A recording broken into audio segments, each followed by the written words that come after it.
Hello students, कैसे हैं आप सब लोग। उम्मीद करते हैं आप सब लोग बहुत अच्छे होंगे। हमने अपनी लास्ट क्लास में हिस्ट्री स्टार्ट की थी और हिस्ट्री में जितने भी सब्जेक्ट पढ़े जाते हैं, जैसे प्राचीन भारत, मध्यकालीन भारत और मॉडर्न इंडिया, इन सब के बारे में पूरा डिटेल में हमने देखा था। उसके बाद हमने कहा था कि हम लोग प्राचीन भारत को पढ़ना शुरू करेंगे और प्राचीन भारत की पूरी एक सिनोप्सिस बनाने का हम लोगों ने प्रयास किया था, जिसमें हमने पाषाण काल से लेकर हमने लगभग गुप्तोत्तर और राजपूत शासन तक, जब राजपूतों का उदय हुआ और उसके बाद में जब 1206 में दिल्ली सल्तनत की स्थापना हुई, तब तक हमने कुछ सिनॉप्सिस बनाने का प्रयास किया था। आज हम इतिहास को शुरू करेंगे और इतिहास में सबसे पहले हम लोग जानेंगे कि इतिहास है क्या। जैसा कि आप लोगों ने थंबनेल पर देखा ही होगा, हमने लिखा है इतिहास क्या है। दूसरा, इतिहास का वर्गीकरण, फिर उसका तिथि निर्धारण।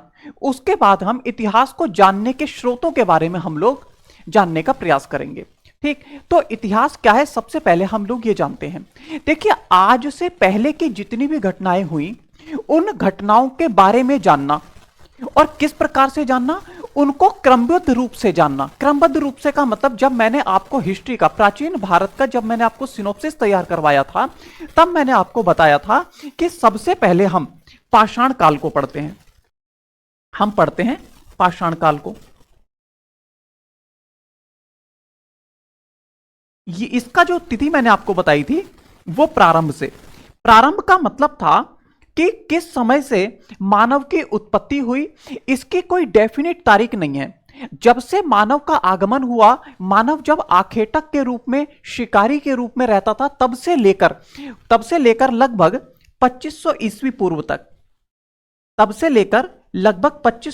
पूर्व तक, हम लोग पाषाण काल के बारे में जानने का प्रयास करते हैं। और इसके बाद में, तुरंत बाद मैंने आपसे कहा था कि 2500 इसके पाषाण काल के बाद में हम लोग पढ़ते हैं हड़प्पा सभ्यता को।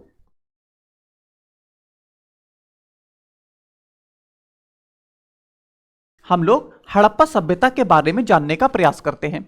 हड़प्पा सभ्यता का हम लोग काल देखते हैं, लगभग 2500 ईस्वी पूर्व से लेकर 1500 ईस्वी पूर्व तक का काल। ठीक, इसी प्रकार से हम लोग आगे बढ़ जाते हैं और फिर हम ताम्र पाषाणिक सभ्यता को देखते हैं। उसका काल रहेगा लगभग 1500 ईस्वी पूर्व से लेकर 1200 या 1100 ईस्वी पूर्व तक।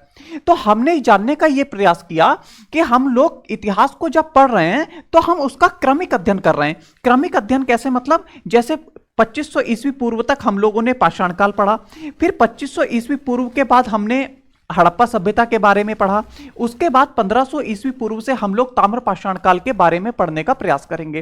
तो हम इतिहास को किस प्रकार से पढ़ रहे हैं? क्रमबद्ध रूप से पढ़ रहे हैं, प्राचीन की घटनाओं को क्रमबद्ध रूप से अध्ययन। दूसरी बात भाई, पाषाण काल में जब हम लोग ये पढ़ेंगे कि पाषाण काल को 3 भागों में बांटा गया था। एक था पुरा पाषाण काल। क्या था? पुरा पाषाण काल। इसके बाद में हम लोग देखेंगे मध्य पाषाण काल और इसके बाद में हम देखेंगे नवीन पाषाण काल। ठीक है, तो इसी प्रकार से जब हम देखेंगे कि पुरा पाषाण काल में लोग आखेट के द्वारा, शिकार के द्वारा अपना जीवन व्यतीत करते थे, उसी प्रकार से हम लोग जब देखेंगे नवीन पाषाण काल में, जब हम देखेंगे उसमें देखेंगे कि पाषाण काल के लोग खेती करने लगे थे, मतलब खाद्य उत्पादक हो गए थे, फिर खेती करने लगे थे। यहां पर जो लोग आखेट कर रहे थे, वही लोग नवीन पाषाण काल में अब खेती करने लगे थे। तो हमने क्या देखा कि इनकी स्थिति में जो परिवर्तन हमने देखा कि पहले लोग आखेटक थे, शिकार के द्वारा अपना जीवन व्यतीत करते थे और किस प्रकार के औजारों का प्रयोग करते थे। मध्य काल में हम देखेंगे कि सूक्ष्म पाषाण के औजारों का प्रयोग करते थे। ठीक, और इसी प्रकार से आगे खेती होने लगी, फिर मृदभांड के प्रयोग होने लगे। तो हम लोग किस प्रकार से चीजों का अध्ययन कर रहे हैं? परिवर्तनीयता के साथ। ठीक, पहले से लेकर जैसे जैसे परिवर्तन होता चला गया, वैसे वैसे हम प्राचीन घटनाओं का अध्ययन करते चले गए। तो इतिहास क्या है? इतिहास प्राचीन काल से लेकर अब तक की घटनाओं का क्रमबद्ध रूप से, किस प्रकार से? क्रमबद्ध रूप से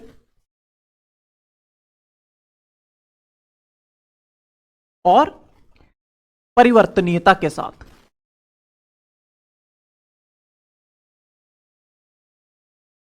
ठीक है, परिवर्तनीयता के साथ अध्ययन ही इतिहास कहलाता है। इस प्रकार आपने इतिहास की परिभाषा को समझने का प्रयास किया होगा। इतिहास क्या है?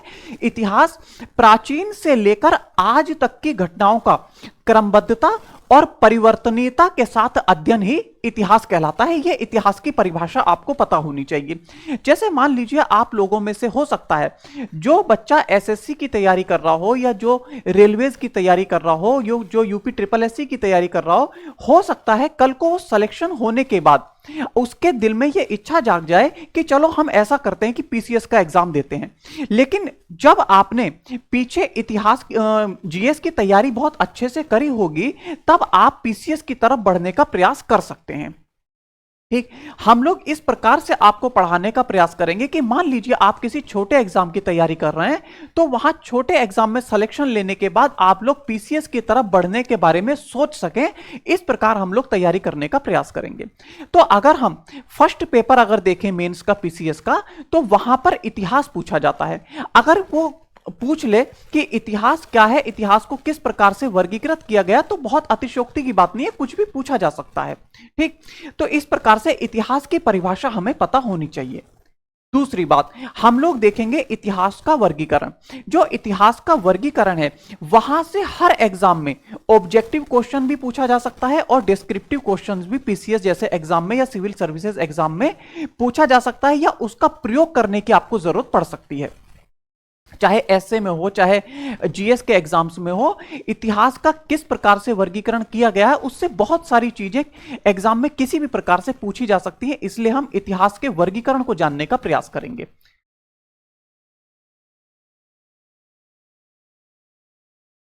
देखिए इतिहास का वर्गीकरण।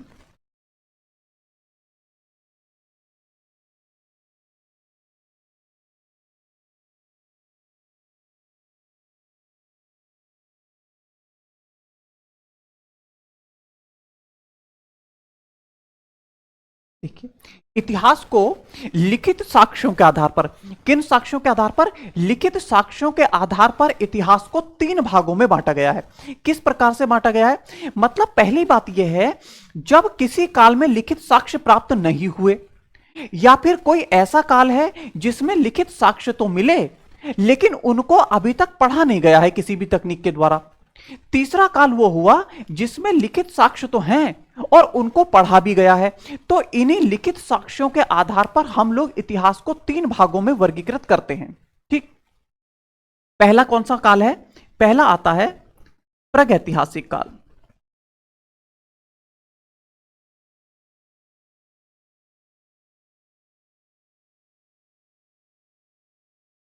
ठीक है, प्रागैतिहासिक काल को हम लोग कहते हैं प्री हिस्टोरिक एज।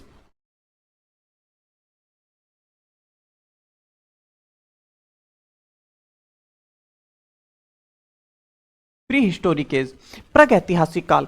प्रागैतिहासिक काल उस काल को कहते हैं जिस समय के हमें कोई भी लिखित साक्ष्य प्राप्त नहीं है। ठीक, उस समय में कोई भी लिखित साक्ष्य नहीं थे। हम कह सकते हैं वहां पर लेखन की लिपि का अभी तक विकास नहीं हुआ था। उस काल को हम प्रागैतिहासिक काल के अंतर्गत रखते हैं या प्री हिस्टोरिक एज के अंतर्गत रखते हैं। अब इसके अंतर्गत कौन आता है? इसके अंतर्गत आता है पाषाण काल।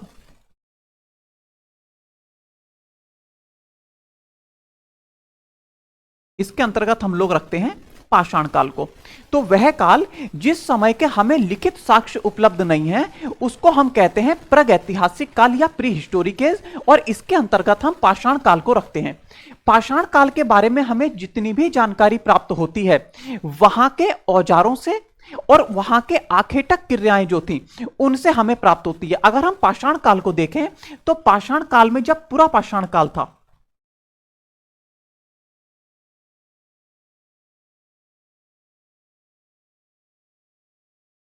पूरा पाषाण काल में हमें जो जानकारी प्राप्त होती है इस काल के पत्थर से बने औजारों से हमें जानकारी प्राप्त होती है।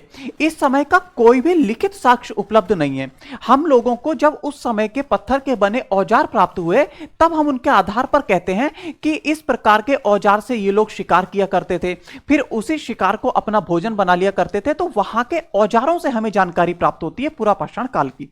जब हम मध्य पाषाण काल में आ जाते हैं, मध्य पाषाण काल में थोड़ी बहुत उन लोगों की सोच विकसित हुई होगी, पाषाण काल के लोगों की सोच विकसित हुई होगी, और उन्होंने पाषाण के छोटे छोटे औजार बनाना शुरू कर दिए। किसी भी क्रिया से, घिसने की क्रिया से, छीलने की क्रिया से विभिन्न प्रकार के औजार बनाना शुरू कर दिए, और उन्हीं पत्थर के औजारों से घिस घिस कर वो लकड़ी के भी औजार बनाया करते थे, जैसे हारफून, भाला बनाया करते थे।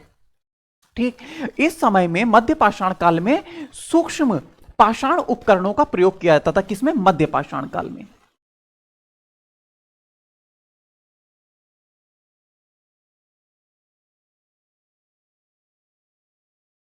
मध्य पाषाण काल में सूक्ष्म पाषाण का सूक्ष्म पाषाण के औजारों का प्रयोग किया जाता था, जिनको सूक्ष्म पाषाण कहते थे। ठीक, इसके बाद में मध्य पाषाण काल के बाद जब जब नव पाषाण काल आया, नव पाषाण काल में लोग अब आखेटक से खेती की तरफ बढ़ गए थे, और खेती की तरफ जब वो बढ़े तो उन्होंने खेती की तो अनाज प्राप्त हुआ, और अनाज प्राप्त हुआ तो उसको पकाने के लिए बर्तनों की जरूरत हुई। तो उन्होंने उस समय धातु के बर्तन नहीं, अभी तक देखो पाषाण काल में अभी तक किसी धातु का प्रयोग नहीं किया जा रहा है। अभी तक केवल जो प्राकृतिक रूप से उपलब्ध पत्थर और लकड़ी है, केवल उसी का प्रयोग करके जीवन यापन हो रहा है। और इन्होंने क्या किया? मिट्टी के ही बर्तन को बनाया। इनके मिट्टी के बर्तनों का कोई विशेष आकार नहीं था, ना ही इनके मिट्टी के बर्तनों का कोई विशेष नाम था। बस मिट्टी के बर्तन बनाकर जो उत्पादन ये अनाज का करते थे, उसी को पकाकर खाते होंगे, ऐसा उनके बर्तनों से हमें पता लगा है। तो इसकी जानकारी हमें नवपाषाण काल की किससे मिलने लगती है? उनके बर्तनों से और प्रयोग किए जाने वाले औजारों से हमें इनकी जानकारी मिलने लगती है नवपाषाण काल की।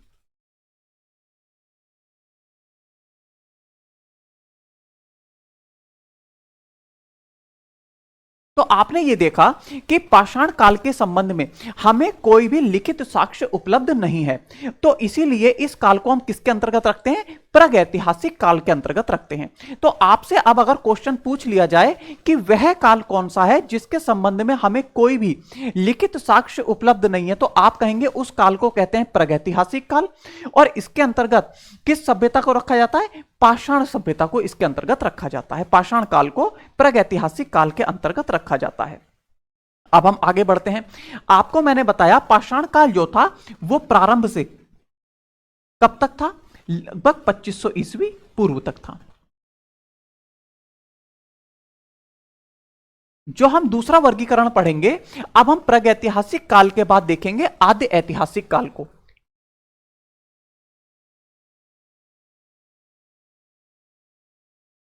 दूसरा हम देखेंगे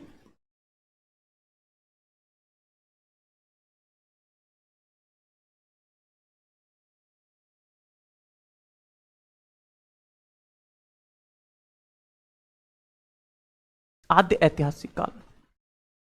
इसको इंग्लिश में कहते थे प्रोटो हिस्टोरिकेज।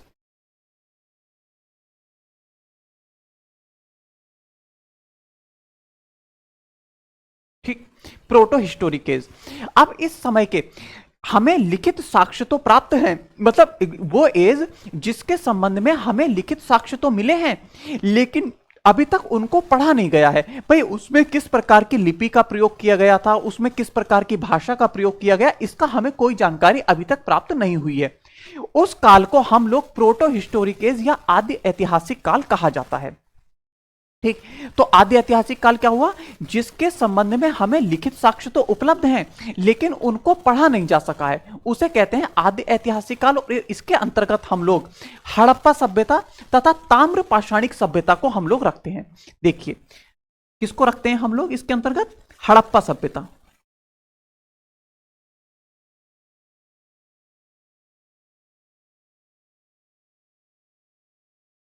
और दूसरा हम इसके अंतर्गत किसको रखते हैं? ताम्र पाषाणिक सभ्यता।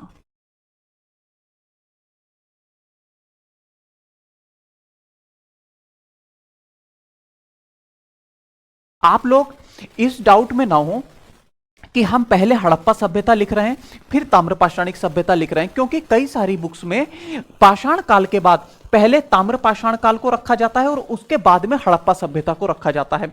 वो भी अपनी स्थिति से वो गलत नहीं है, क्योंकि ताम्रपाषाण काल के बारे में जब मैंने हिस्ट्री की पहली क्लास ली थी, मैंने आपको बताया था कि कालक्रम की दृष्टि से एक था कालक्रम की दृष्टि और एक था तकनीकी दृष्टि। तकनीकी दृष्टि से ताम्रपाषाण काल को हड़प्पा सभ्यता से पहले रखते हैं, लेकिन कालक्रम की दृष्टि से ताम्रपाषाण काल को हड़प्पा सभ्यता के बाद में रखते हैं। उसका कारण मैंने आपको बताया था कि जब हम देखते हैं सबसे पहले भारत में जिस धातु का प्रयोग हुआ वो धातु तांबा थी। अब ये तो तकनीकी दृष्टि हो गई, और उसके बाद तांबे के बाद में कांसे का और कांसे के बाद में लोहे का प्रयोग भारत में किया गया। ये कैसी दृष्टि हुई? तकनीकी दृष्टि। लेकिन जब हम विभिन्न बस्तियों का अध्ययन करते हैं, हड़प्पा सभ्यता के समय के बस्तियों का अध्ययन करते हैं, नगरों का अध्ययन करते हैं और ताम्रपाषाणिक काल की बस्तियों का जब अध्ययन करते हैं, तो ताम्रपाषाण काल की बस्तियों की जो तिथि निकल कर आती है वो हड़प्पा सभ्यता के बाद लगभग बस्तियां जो थी वो 1500 ईस्वी पूर्व से लेकर 1200-1100 ईस्वी पूर्व तक की थी। इसलिए कालक्रम की दृष्टि से या तिथि की दृष्टि से ताम्रपाषाण काल हड़प्पा सभ्यता के बाद में आता है। हम लोग बात कर रहे हैं काल की, तो इसलिए मैं बार बार हड़प्पा सभ्यता के बाद में ही ताम्रपाषाण काल को रख रहा हूं, ताकि आप लोगों को एक इतिहास पढ़ने में निरंतरता और क्रमबद्धता आ सके। ठीक, ये तिथि के हिसाब से ताम्रपाषाण काल को हम हड़प्पा सभ्यता के बाद में रखेंगे। अब आद्य ऐतिहासिक काल कौन सा था? जिसमें लिखित साक्ष्य तो प्राप्त हुए हैं लेकिन उनको पढ़ा नहीं जा सका है। आपको अगर ध्यान हो, हड़प्पा सभ्यता में लिखित साक्ष्य उपलब्ध हैं। उन लिखित साक्ष्यों में जिस लिपि का प्रयोग किया गया है उसे भाव चित्रात्मक लिपि कहा जाता है, चित्राक्षर लिपि कहा जाता है। किस लिपि का प्रयोग किया गया है इसमें? भाव चित्रात्मक।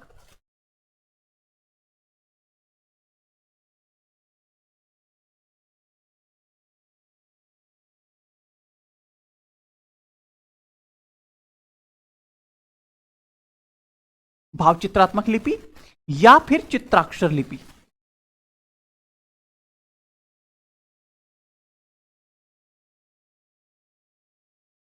ऐसा कहा गया है कि हड़प्पा सभ्यता के लोग एक कोई लिपि का चित्र बना देते थे और उस चित्र के माध्यम से वो लोग ये दूसरे को समझाने का प्रयास करते थे कि इस प्रकार का कार्य है।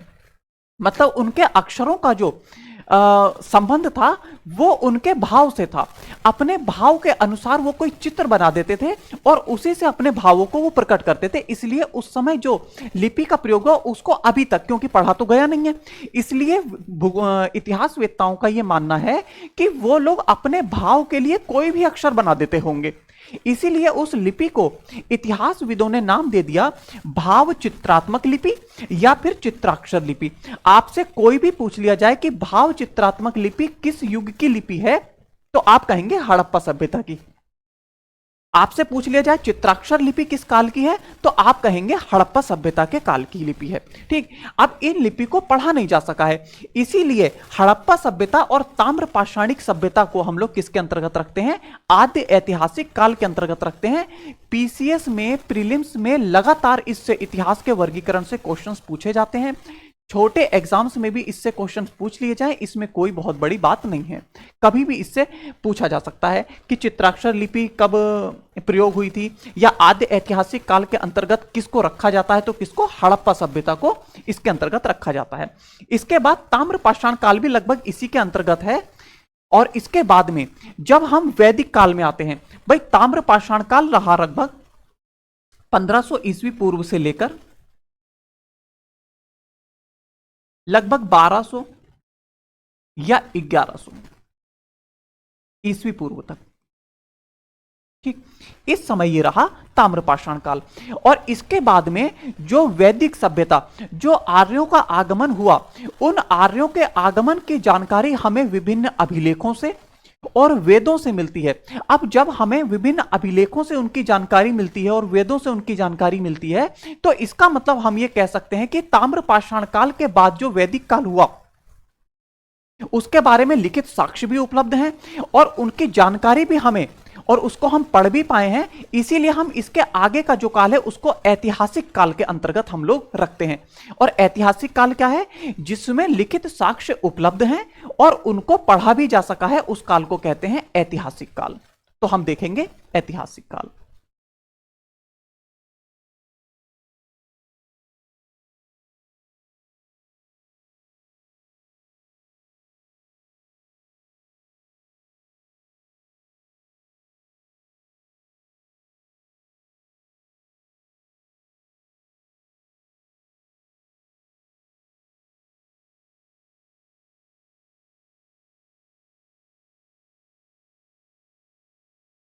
ठीक है, हिस्टोरिक एज।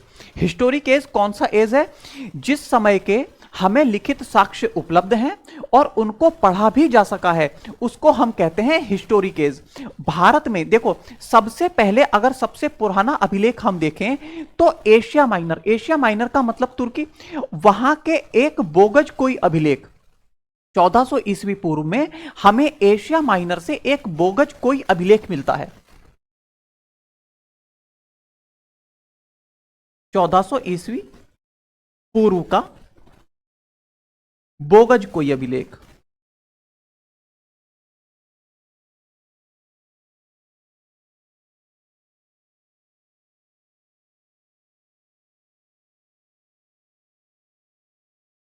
कहां से? एशिया माइनर से।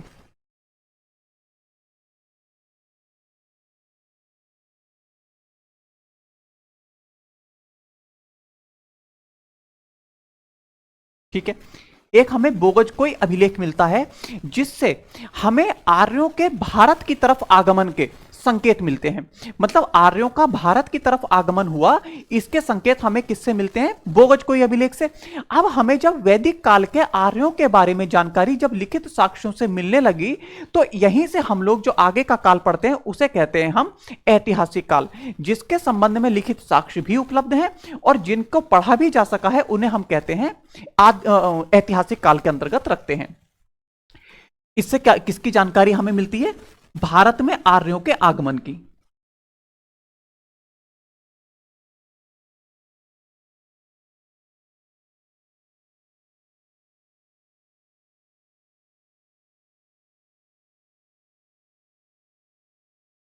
भारत में आर्यों के आगमन की जानकारी हमें बोगज कोई अभिलेख से मिलने लगती है। और भारत में जो अभिलेख प्राप्त हुए वो हमें मौर्य शासनकाल से मिलने लगते हैं और उनको सबसे पहले पढ़ने में जो सफलता प्राप्त की वो किसने प्राप्त की? जेम्स प्रिंसेप ने। जब हम अभिलेख पढ़ाएंगे आपको तो उसको हम पूरी डिटेल में आपको पढ़ाने का प्रयास करेंगे कि किस प्रकार से अभिलेख है और जेम्स प्रिंसेप ने पढ़ने में सफलता प्राप्त की और किस भाषा में है, किस लिपि में है, वो चीजें हम अभिलेख में पढ़ेंगे। अभी हमारा विषय है ऐतिहासिक काल। वह काल जिसके लिखित साक्ष्य उपलब्ध है और जिनको पढ़ा भी जा सका है उसे हम कहते हैं ऐतिहासिक काल। हम ये कह सकते हैं कि हड़प्पा सभ्यता और ताम्र पाषाणिक सभ्यता के बाद के काल को हम ऐतिहासिक काल के अंतर्गत रखते हैं, क्योंकि उसकी जानकारी हमें लिखित साक्ष्यों से मिलने लगती है। ठीक है, तो अब हम आगे बढ़ जाते हैं। ये इस तरह से हमने देखा इतिहास का वर्गीकरण, 3 वर्गीकरण: प्रागैतिहासिक काल, आद्य ऐतिहासिक काल और ऐतिहासिक काल। इसके बाद हम लोग पढ़ेंगे, आपने देखा होगा मैं लगातार कह रहा हूं ईस्वी पूर्व, ईस्वी पूर्व, ईस्वी। तो हम लोग देखेंगे कि तिथि निर्धारण क्या है। भाई जब भी हम इतिहास पढ़ेंगे तो कभी हम ईस्वी पूर्व पढ़ेंगे, कभी हम जब गुप्त काल में पहुंच जाएंगे पढ़ने के लिए तो वहां पर हम ईस्वी पढ़ेंगे। तो आपको इसकी जानकारी होनी चाहिए। देखिए, जब इतिहास का लेखन कार्य किया गया, जब प्राचीन काल से लेकर आज तक की घटनाओं का लेखन कार्य किया गया, तो सबसे पहले बात इतिहास वेदों के सामने यह आई कि हम इनका तिथि निर्धारण कैसे करें, मतलब हम इन्हें किस प्रकार से तारीख दें। कहने का अर्थ यह हुआ कि किस तारीख को हम 0 मान लें, ताकि वहां से हम कह सकें यह घटना इतने समय पहले हुई, तो उसको हम एक तारीख दे सकें। मान लो कि जैसे पाषाण काल हुआ और पाषाण काल को हम कह देते कि शुरुआत जो है पाषाण काल से हुई। अगर हम ये कह देते कि शुरुआत पाषाण काल से हुई और यहां से हम लोग ये कहना शुरू कर देते कि इसके बाद में 1 तारीख थी, फिर 2 तारीख थी, फिर 3 तारीख थी, लेकिन लगातार इतिहासविद और पुरावेत्ता जो पुरातत्ववेत्ता हैं वो लगातार खोज करते रहते हैं। और अगर हमें इस पाषाण काल से पहले की कोई घटना मिल जाती, फिर हम उसको क्या तारीख देते, तो फिर उनके सामने समस्या बन जाती। भाई तारीख जो है 1 2 3 अगर हम देने लगे यहां से, तो हम माइनस में तो डेट दे नहीं सकते कि -1 डेट थी, -2 डेट थी, ऐसा तो हो नहीं सकता। इसलिए उन्होंने ये निष्कर्ष निकाला कि ईसा मसीह के जन्म, किसके जन्म, ईसा मसीह के जन्म,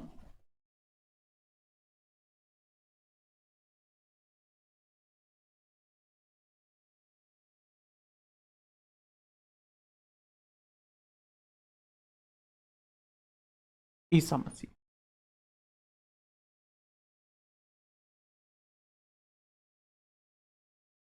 जीसस क्रिस्ट, ईसा मसीह के जन्म को इतिहासवेत्ताओं ने आधार बना लिया। उन्होंने कहा कि अगर ईसा मसीह के जन्म से पूर्व कोई घटना घटित होगी तो उसको हम कहेंगे ईसा पूर्व की घटना, और अगर हम ईसा मसीह के बाद की कोई घटना अगर हमें मिलती है उसको हम कहेंगे ईसा की घटना, यानी कि ईसा के समय की घटना। तो इस प्रकार से हम ईसा पूर्व में कितनी भी पहले जा सकते हैं। जैसे मान लीजिए अब हम यहां पर एक डेट लाइन बनाते हैं,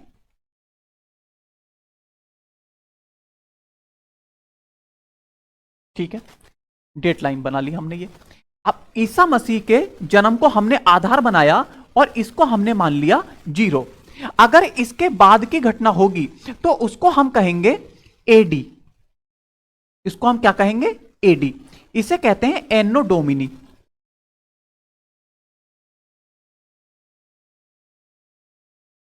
इसका अर्थ होता है in the time of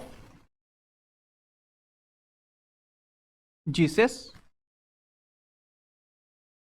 Christ, ठीक है, in the time of Jesus Christ, मतलब जिस समय ईसा का जन्म हुआ उसके बाद में, कि मतलब ईसा के समय में इतना, फिर ईसा के जन्म को जब 200 साल हो गए तब इतना, इस प्रकार से तिथि का निर्धारण किया गया। तो इसे हम कहते थे यहां से, जैसे 100 ईस्वी में,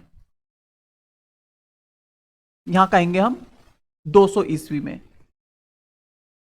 यहां हम कहेंगे 300 ईस्वी में। इस प्रकार से हम इस साइड में कितना भी बढ़ सकते हैं, ठीक है। इसी प्रकार से जब हम इधर की तरफ चलेंगे तो हम कहेंगे ईसा के जन्म से पूर्व, तो हम ये कह सकते हैं 100 ईस्वी पूर्व, 100 ईस्वी पूर्व। हम ये कह सकते हैं 1000 ईस्वी पूर्व, हम ये कह सकते हैं 1500 ईस्वी पूर्व।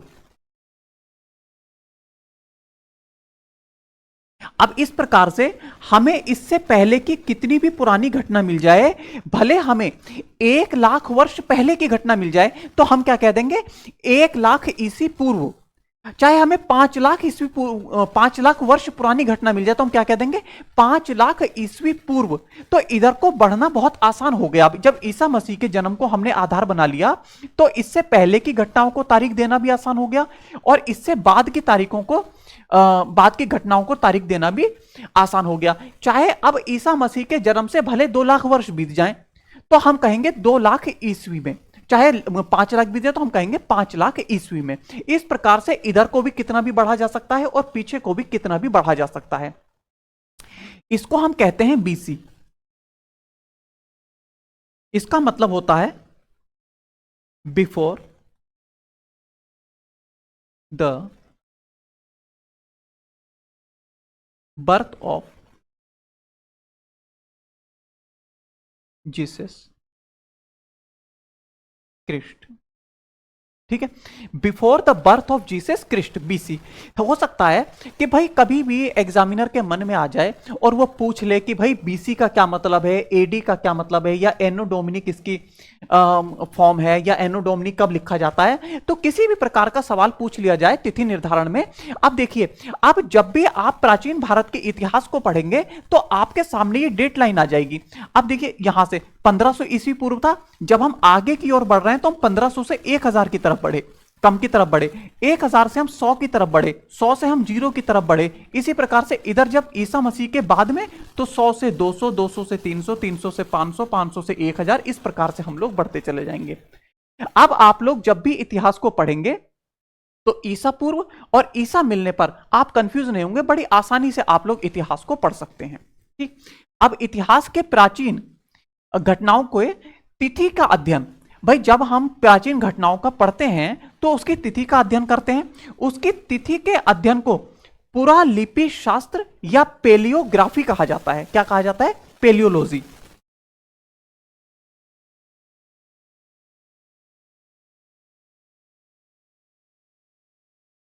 ठीक है, पेलियोलॉजी कहा जाता है। किसे कहते हैं? जब हम प्राचीन घटनाओं की तिथि का निर्धारण करते हैं या तिथि का अध्ययन करते हैं, उस तिथि के अध्ययन को पेलियोलॉजी कहा जाता है। ठीक, यहां तक हमने देखा कि इतिहास में इतिहास क्या है, इतिहास का वर्गीकरण हम लोगों ने देखा, और इतिहास की घटनाओं का तिथि निर्धारण हम लोग किस प्रकार से करते हैं, इन सब बातों को हम लोगों ने जानने का प्रयास किया। अब हम पढ़ना शुरू करेंगे इतिहास को जानने के स्रोत। इतिहास को जानने के स्रोतों में कई प्रकार के स्रोत आते हैं।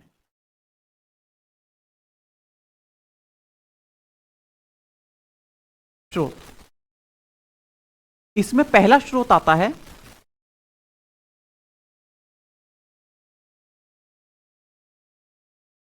पुरातात्विक स्रोत। दूसरा आता है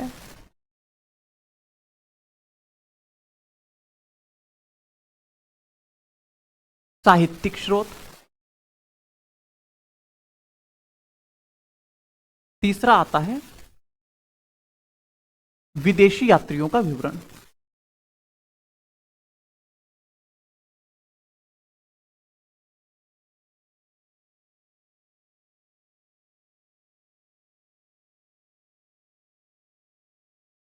ठीक है, इस प्रकार से भाई पुरातात्विक स्रोत वो स्रोत जो प्राचीन समय में जो अवशेष हमें मिले।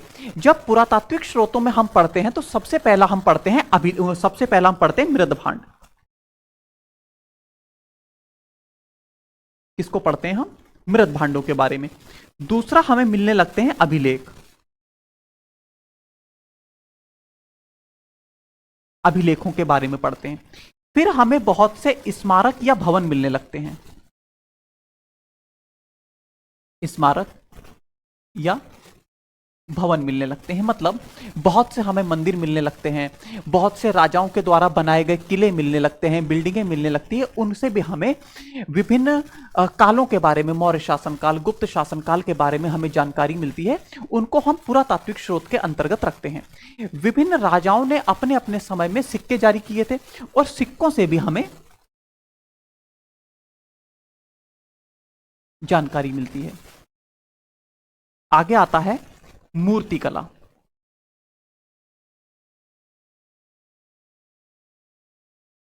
और इसके बाद में हमें चित्रकला। ठीक है, ये हमारे पुरातात्विक स्रोत हैं। जितने भी अभिलेख मिले, अभिलेख किसके द्वारा लिखे गए, उसमें विभिन्न राजाओं की विजय का वर्णन है, विभिन्न राजाओं के द्वारा धार्मिक कार्यों का वर्णन है, राजाओं द्वारा जनता को दिए गए उपदेशों का वर्णन है। इस प्रकार से विभिन्न अभिलेखों से हमें जानकारी मिलती है। मृदभांड से हमें जानकारी मिलती है कि उस समय में किस प्रकार का मृदभांड था।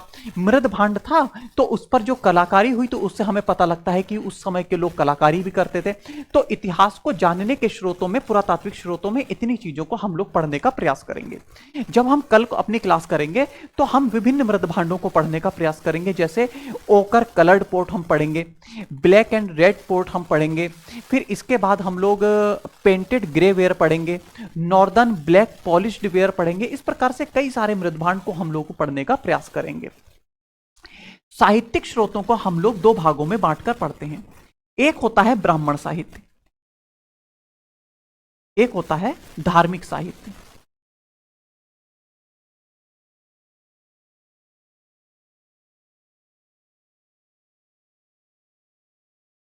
दूसरा होता है लौकिक साहित्य।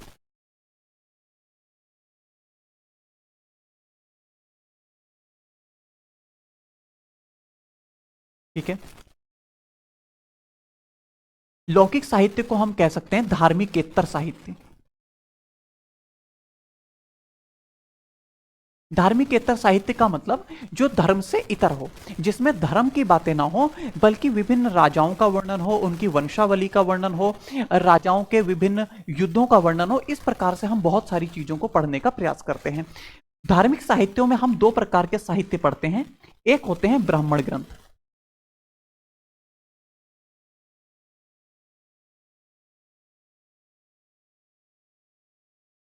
और दूसरे होते हैं ब्राह्मणेतर साहित्य।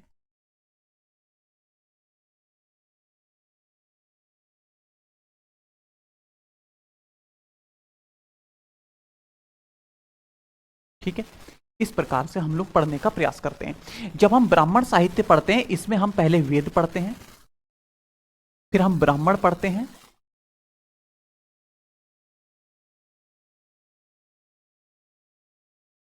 उपनिषद, आरण्यक, आरण्यक पढ़ते हैं, उपनिषद पढ़ते हैं। ठीक है, उपनिषदों में ही एक आते हैं सूत्र और स्मृति। ठीक है, स्मृति। और इसके बाद हम उपनिषदों के बाद एक पढ़ते हैं हम पुराण, और एक हम पढ़ते हैं वेदांग। ठीक है, इस प्रकार से हम ब्राह्मण साहित्य के अंतर्गत वेद, ब्राह्मण, आरण्यक, उपनिषद, सूत्र और स्मृति, पुराण और वेदांग, इन सबको हम लोग पढ़ने का प्रयास करते हैं। ब्राह्मणेतर साहित्य में हम लोग कुछ महाकाव्यों के बारे में पढ़ते हैं, जैसे महाभारत और रामायण। रामायण और महाभारत के हम लोग के बारे में हम लोग पढ़ते हैं। महाकाव्य कहा जाता है इन्हें, रामायण और महाभारत।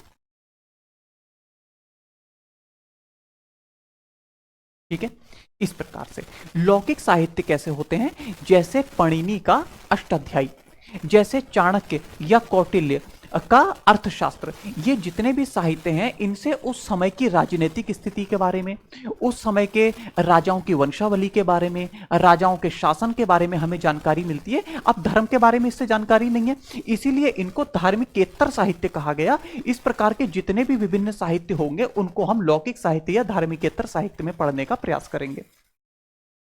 इसके बाद हम लोग विदेशी यात्रियों का विवरण देखते हैं। विभिन्न राजाओं के समय में बहुत से विदेशी यात्री आए।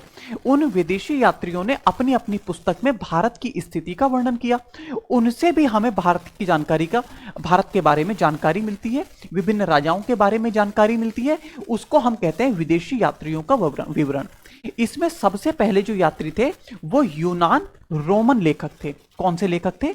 यूनानी और रोमन। यूनानी रोमन लेखकों के बारे में हम पढ़ते हैं। कुछ चीनी लेखक जैसे फाहियान, जैसे हुएनसांग, ये सब चीनी यात्री थे। इन्होंने भी अपनी अपनी पुस्तक लिखी, उसमें भारत की स्थिति का वर्णन किया। जैसे हुएनसांग ने हर्षवर्धन के समय की स्थिति का वर्णन किया, उससे हमें हर्षवर्धन के काल के बारे में जानकारी मिलती है। इसी प्रकार से कुछ अरबी यात्री भी आए थे। ठीक, कुछ अरबी लेखक थे और कुछ लेखक थे जो विभिन्न देशों से आए थे अपने अपने समय पर। इस प्रकार हम विदेशी यात्रियों के विवरण को पढ़ेंगे और इससे हमें भारत के इतिहास को जानने में बहुत आसानी होगी। इससे लगातार डायरेक्ट क्वेश्चन विभिन्न एग्जाम्स में पूछे जाते हैं। तो इन सब बातों को हम लोग पढ़ने का प्रयास करेंगे। हम कल पढ़ेंगे पुरातात्विक स्रोत, मृदभांड और अभिलेख। ठीक, तो आज के लिए इतना ही। कल हम फिर मिलते हैं, अपने इतिहास को कंटिन्यू करते हैं और बहुत बारीक बारीक चीजों को एक एक क्लियर कट तरीके से हम लोग लेके चलेंगे। आज के लिए इतना ही, धन्यवाद।